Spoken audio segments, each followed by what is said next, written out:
And now, for the main event, fsociety versus the Deus Group, as Elliot and Darlene enact their plan against Zhang with a nice little assist by Price. On a long-awaited Mr. Robot, 409 Conflict. Oh yeah.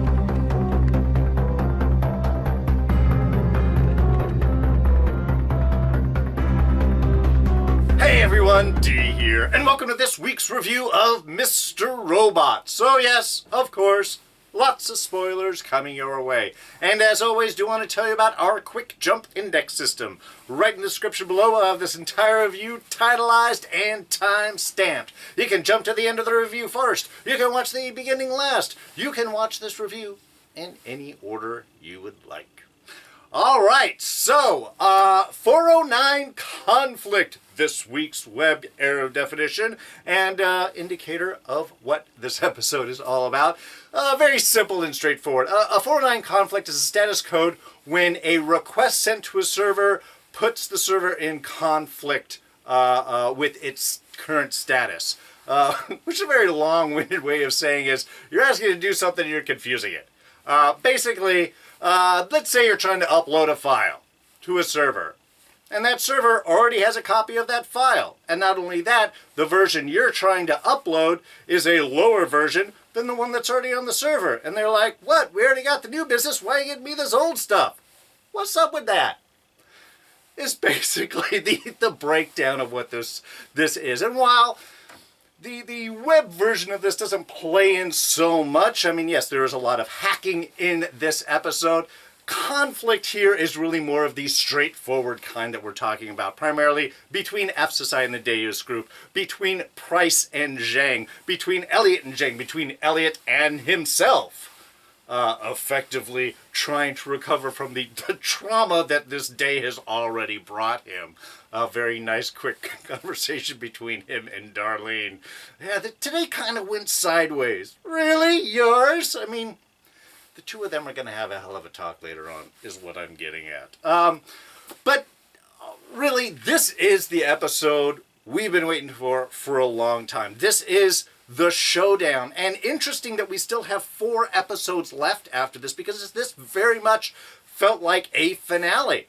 It is the culmination of so much work and time and effort. It's the heist. And it's handled beautifully well. We get some great moments between Price and Zhang. Really enjoyed the two of them going after each other, the kind of chess move bits. Price coming to the position of really nothing left to lose. And Zhang thinking that he is on top and slowly finding out that things are not going the way that he is, and the panic that begins to ensue over him, the total change in mannerisms as Price is getting drunk and just sort of reveling in the chaos around him. Again, he gives a great line at the end of the episode, you know, that I am a mercenary. I would much rather see you lose than win myself. And that's really what is going on with Price throughout this episode. He knows it's over for him in one form or the other. Maybe not exactly the way that it does end up for him on this, but he understands the end time is near. And he doesn't care. And it plays so perfectly against Whiterose's just pillar of power as that slowly begins to crumble around him really well. Great stuff. I love the opening with Mr. Robot stepping in for Elliot. I am here. We've got a job to do. You know, I'm here for Elliot. I love Darlene always seeing through and knowing this isn't Elliot. This is Mr. Robot. I mean, it's very indicative of that of that relationship. And then, of course, just the whole hack and the back and forth and Darlene's quick thinking. It's just really, it's a very satisfying bit. We get our conflict, we get our characters, we get, oh my God, it's not going to work. We get the turnaround, we get our hero success moment. It very much a satisfying episode. And like I said, really feeling like a finale, that this is the end of the story, and knowing that there is so much more ahead to come, I think actually probably plays into the first scene that opened up here with the kind of inside of Elliot's mind and the discussion between Mr. Robot and the mom and the young Elliot on what to do with Elliot, the need to wake him up. So I think while this episode mostly wraps up the big hacking 5/9 Whiterose, there's still a few pieces left out there. I think at this point we then move into the more character Elliot evolution, realization, wake up, and that's what that beginning scene I think was sort of playing into what we're going to see for the rest of the season and series. All right, so let's start with the plan, the whole actual point of this heist, which was finally laid out to us pretty clearly and succinctly. Okay, so it's basically in order to destroy the Deus Group, you want to take all their money. All their money is in Cyprus National Bank. So, you need to get access to those funds. But the plan is to go and get the Deus Group all together, have Darlene jump in, steal everyone's phone number that's in Deus Group. That they can match to the files in Cyprus National Bank to get the account numbers for those individuals. Now, as soon as they start transferring the money, the bank's going to send them one of those two-step authorization. You guys have gotten those signing into times all the time. You try to sign in, and they say, great, do you want to receive an email or a text? And they text you a little number, and then you have to enter in that number, and then they go, okay, this proves it's you. We're going to go ahead and do what you want. So not only do they have to get everyone together and get everybody's phone, but they have to keep them there long enough to confirm all of the numbers, start the transfer, and then when the two-step authorization comes in, Darlene scripts their phones, steals those authorization codes, and then goes ahead and finishes the transfer, having to keep everyone there. So we get a good general conflict here. Get in there, get everyone together, get close enough to get the numbers, and then hold there long enough for the plan to go. And again, that's really the main conflict for this. So there is one additional bit of mission that gets added on by Price. Not as a demand, but as a favor. Very kind of him. Handing Elliot a little USB with all of the files and all of Whiterose's project information. Destroy this. It's what Angela would have wanted. And there is such a beautiful shot done in that moment, because right there as Price is talking to Angela, talking to Elliot about, here's the information, this is what I want you to do. They're holding that single camera frame, and they do this a lot. They do a lot of beautiful, long, single camera shots. But this one is it's slowly moving around Price, and right as he says that, it's what Angela would have wanted. Darlene comes in frame, and you get that perfect shift of focus behind where her face is like, what? Angela, what's going on here? You know, because again, she's not privy to all of this information, primarily the whole father-daughter Price Angela thing. And especially since her concern for Angela has been a very large driving factor, both for Elliot and primarily for Darlene here. It's just a really cool shot of just bringing things in, shifting focus, and adding punctuation to that statement. They do that again a lot of times, also very much with Price's final speech of punctuating these words with this visual action to sort of reinforce them. It's a beautifully done bit. And as again, this is just a kind of a great a great format of camera work and storyline. I mean, even just the settings. When Price is going in to meet up with what he thinks is the Deus Group, and it's just Zhang in this giant square room, sitting in this little square table in the middle of the room. I mean, it's meant to impress, to intimidate, and visually it does so well. The great thing, and I love, it's a perfect ending for Price with this episode, sort of wrapping everything up. And I love that they gave him so much delicious time with Zhang. Again, that whole not caring bit. And just as Zhang's thinking that he can, threaten Price, okay, you know, it's all over with. I realize you're working with Elliot and the two of you against me. Tell me what the plan is, and I'll kill you quick. It will be painless. Otherwise, you know what we can do. I mean, you get very villainous stuff. And then just Price playing it up. He knows he's just got to keep Zhang there for as long as possible. Monologue as much as you can. And just, well, the whole Tyrell, he's not showing up. Is that who you're expecting? I don't know where he is. He may be dead. Because he doesn't know where he is, but he knows that he's not coming.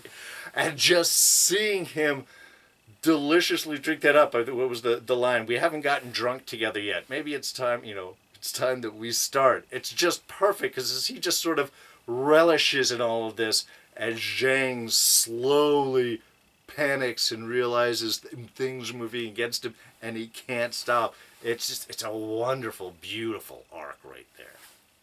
If you are a regular watcher of these reviews, you all know how much I love long single camera shots, those unedited moments. I feel they bring you into the world. They're always beautifully choreographed. I just love the effect that they do.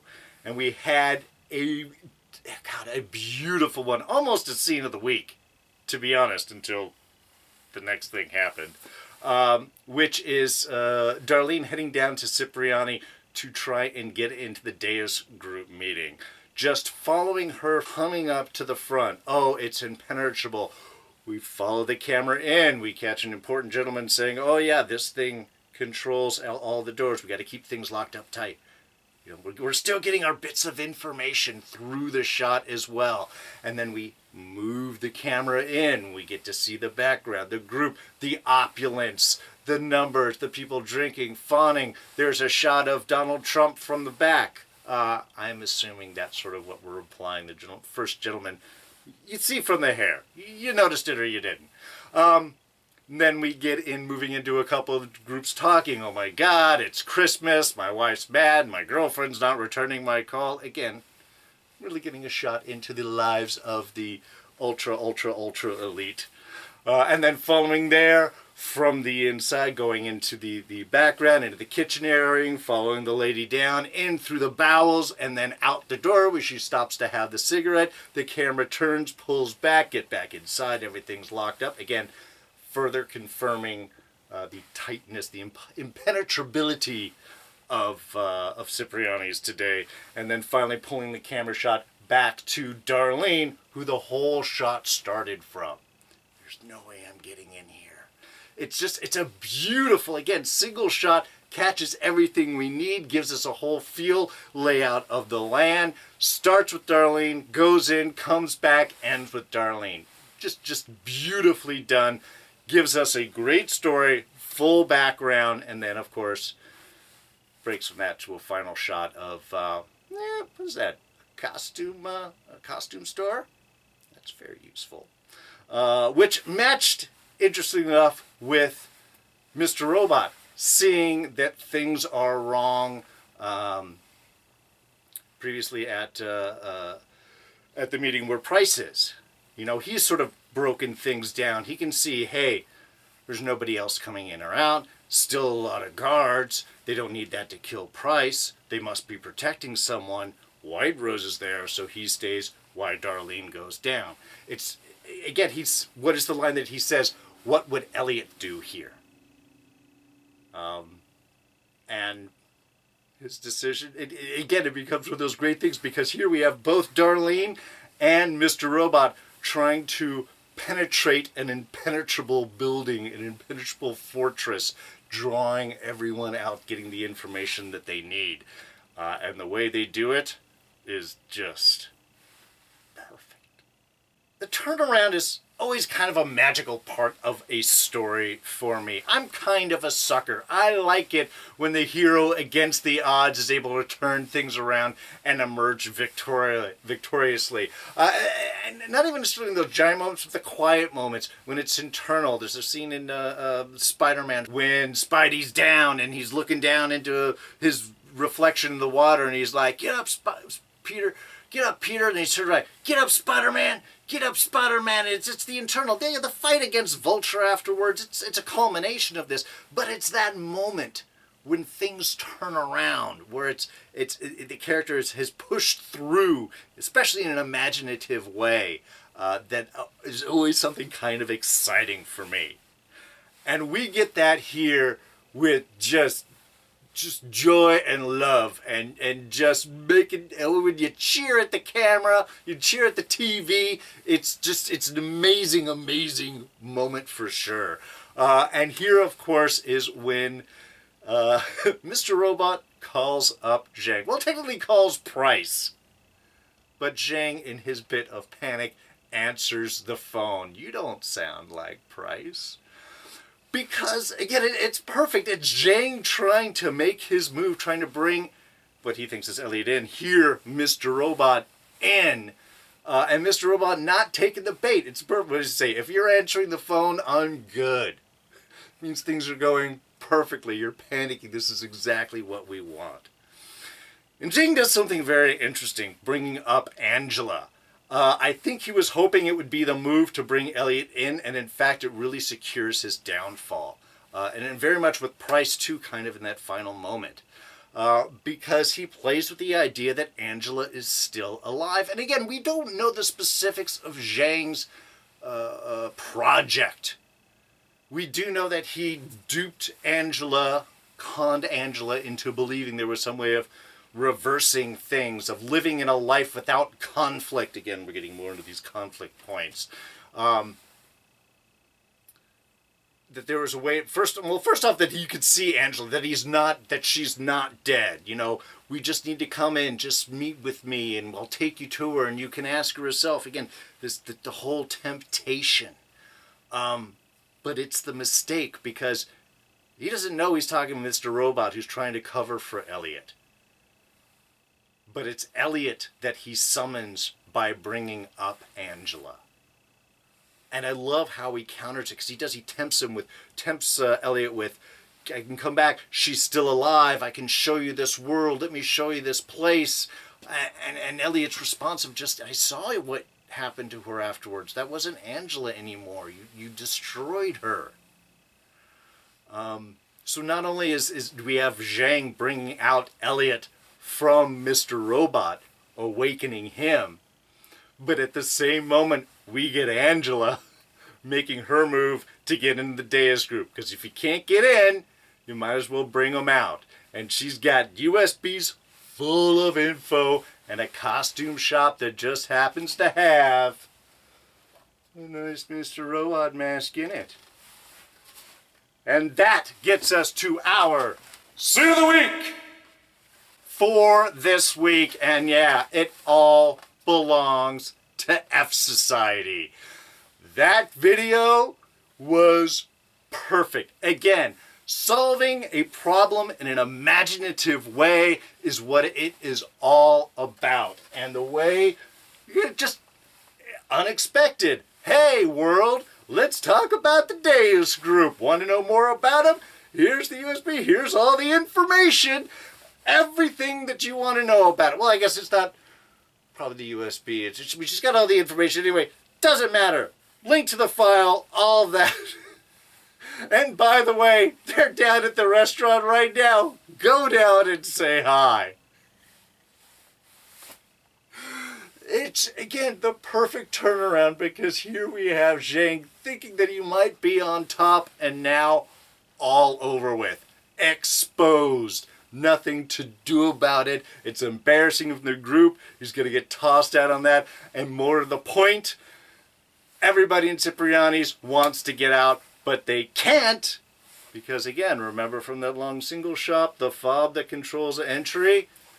Well, Darlene's able to just go ahead and copy that, lock all of the trucks in, and now nobody can leave.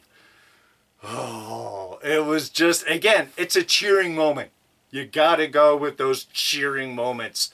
And that was the kicker. And now it's all over with, even though they don't know it yet.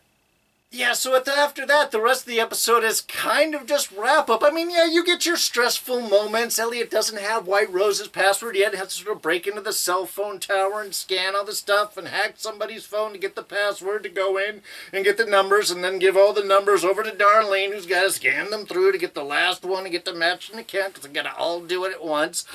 So yeah, there's a nice moment of tension while all of this is feeling out. And even as Whiterose or Zhang is leaving with Price. Again, Price knows he has to keep Zhang here for as long as possible. He also knows pretty much what's going to happen once he goes down and gets gets in the truck there. So it's not like he knows I gotta get him 5 more minutes. Yeah, obviously he's just operating on the make him stick around for as long as possible.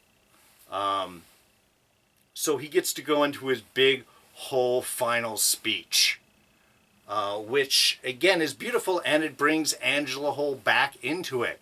You know, Zhang's just like, do I gotta drag you down? And Bryce, it's a beautiful night, it's night, let me tell you about things. And it just goes in the whole, I almost believed you when you said that Angela was still alive, even though I saw your man drag off her lifeless body.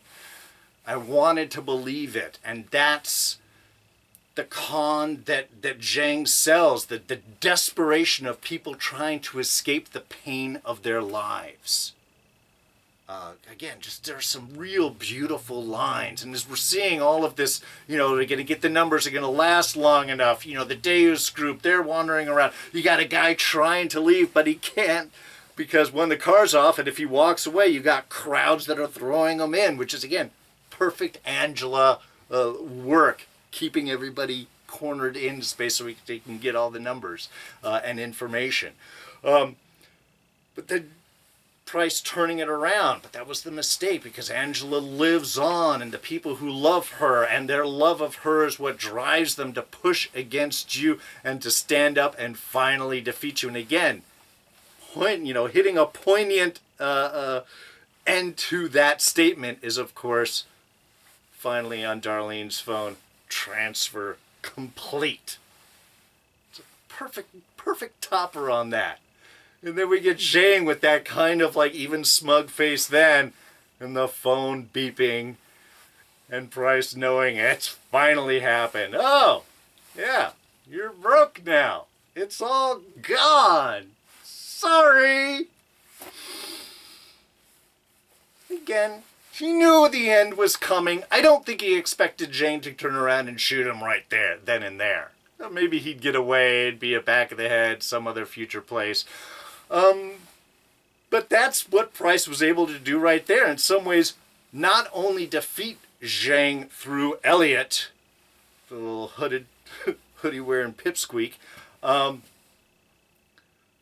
is able to push Whiterose to the point, push Zhang to the point of truly making a mistake, shooting him right there on the steps, on the street, in public. I'm sure there's cameras around, which is only going to bring forces out against him. He is definitely going to have to leave at that point. So not only does he destroy Zhang's financially, he makes him a wanted criminal, which honestly is an odd point to sort of end that at. Because again, we get a nice moment with Zhang at the end. He's wearing his mother's dress like he said that he wanted to, or she wanted to, when her coming out moment in public. So kind of appropriate. She's taking her time. We're getting the police pounding on the door. Open up, Zhang, we know you're in there. Execute, execute, execute. And the break-in and the machine gun fire and all that. It's nice in a sort of satisfactory way of the bad guy getting their comeuppance. The problem is Zhang has diplomatic immunity. She can quite literally shoot somebody on the street and get away with it. The most that the U.S. could do is expel her from the country. It's up to China to punish her. And China's certainly not going to let the United States punish one of their own people. So while there's a satisfactory feeling kind of at the end there, it was undercut just by the idea of like, look, he's a high-powered diplomat. There is no way that the cops are going to come and arrest her. Certainly not that fast. Though, of course, we don't see what happens, so can't really say that's actually the end for Whiterose. And finally, I want to talk about the beginning of the episode. Our little shot inside the corporate boardroom of Elliot's mind. Again, more beautiful shots. Love the hallway, the blue hallway. Mr. Robot coming through, walking up through the room, going in through shadow, coming out of light. Again, in and out, waking up, ending up being the kind of the point of this conversation. Just, again, a beautiful sequence of shots. I have to admit, I was wondering if there was going to be a transformation as he walked into shadows and walked back out. But that wasn't the case. What I really think the purpose of this particular scene, like I mentioned in the beginning, is to set us up for what the rest of the series is going to be like. The rest of the season is going to be is the internal development of Elliot. Because basically what they kind of get up with is that Mr. Robot hasn't done his job right. He's enabled Elliot for too long. Mom wants him to wake up. Is really the case. That's sort of what it comes down to, even with the young Elliot. Why don't we just tell him the truth and let him sort it out? Mr. Robot, he's not ready for it yet. So there's a little bit more information we're not privy to, and I was hoping this was going to lean a little bit more into our other personality. But they do imply that that personality is Elliot's woken up personality. I think I kind of jumped into this before. The idea and concept is that this is a suppressed side of Elliot. Maybe this is Elliot's true self. That's what Mr. Robot was telling the mom personality is. He woke up. Darlene spoke to him.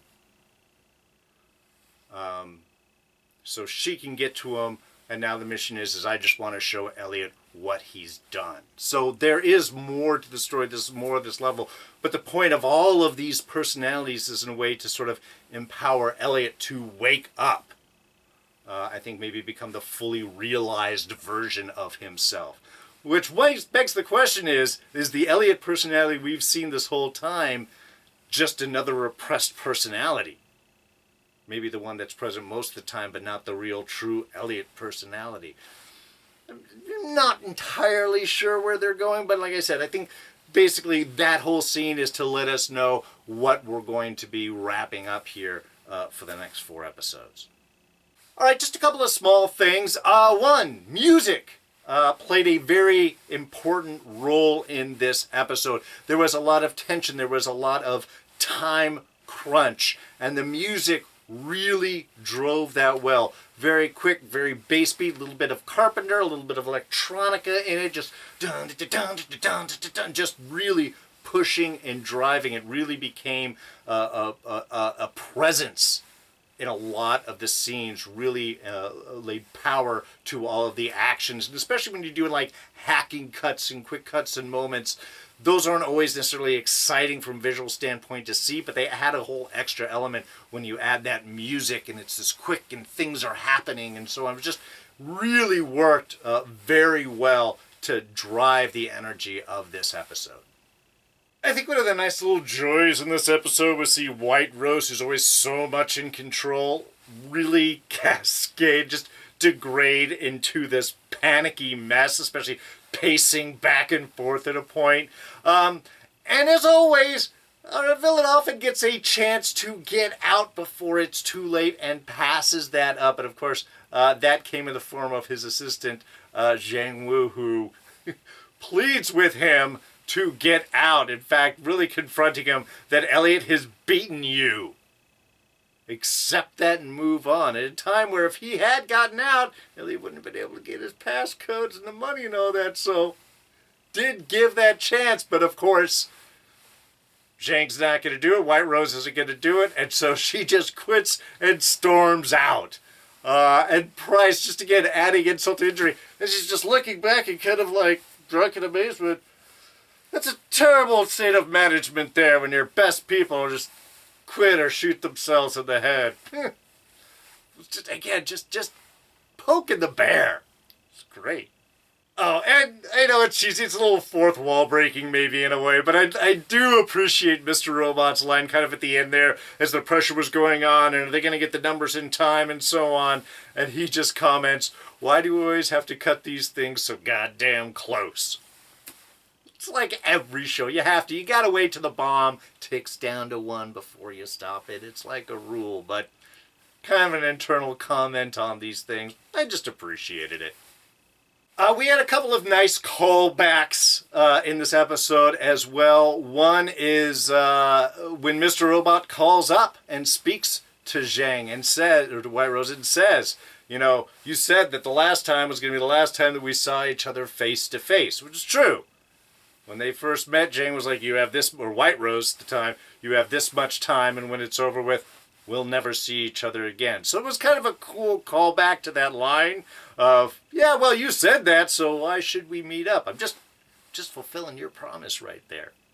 And also kind of Price's final bit to Zhang, which I think is to Whiterose, which pushed her over the edge. Don't say that the game beat you, that you just ran out of time. And time, of course, being Whiterose's things, which she adapted from her lovers. We got a few episodes ago, and has always been kind of her driving force, making sure not to run out of time.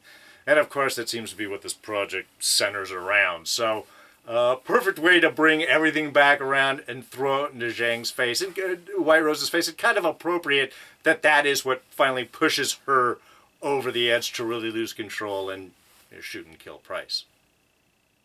Alright, so I think that pretty much ends the war between fsociety and the Deus Group and Whiterose. All over with.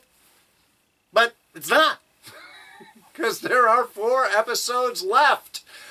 So yeah, we get to see the wrap-up, but I think that'll be kind of fun, actually. There are a lot of things to wrap up. We like the Darlene-Dom connection. We have Elliot's got to finish waking up. We got to see what it is that Mr. Robot has to show him that he did. So we do have some more character stuff. I think the big action stuff has happened. Again, we don't know if Whiterose is dead or not. We didn't see that. We could assume that it possibly happened. But also, again, diplomatic community, don't really see how that would happen. So we'll have to sort of wait and see how that goes. But there are 4 more episodes, so more Mr. Robot to come. But for us, that will wrap things up. Thank you so much, as always, for joining me with these reviews. And if you enjoyed it, I do appreciate it if you hit that like button. Thoughts, ideas, and comments, throw those down in the section below. What do you guys think about this episode? Did you think they were going to wrap things up all this quick at once? Thought this was going to drag out a little bit more? Are you looking forward to seeing what these 4 episodes are going to feel? Is there something particular that you want the show to explain or show us? Let me know your thoughts. Throw those down in the section below. You can always catch me on Twitter and Instagram. I am at Darren Jakes. Please subscribe. It's quick, it's easy. You press one button, you catch all these reviews. 4 more for this season. Plus, we're still doing Mandalorian. Next summer, it's Agents of S.H.I.E.L.D.'s final season. Lots of stuff. Don't miss it if you're a subscriber. Do that by clicking this button right here. And be sure to hit the notification bell to be notified when new reviews drop. And we'll go ahead and throw up the couple of latest reviews right here for you to check out. So, that's going to be it for me. I'm D, and I'm out of here. Catch you guys next time. Bye-bye.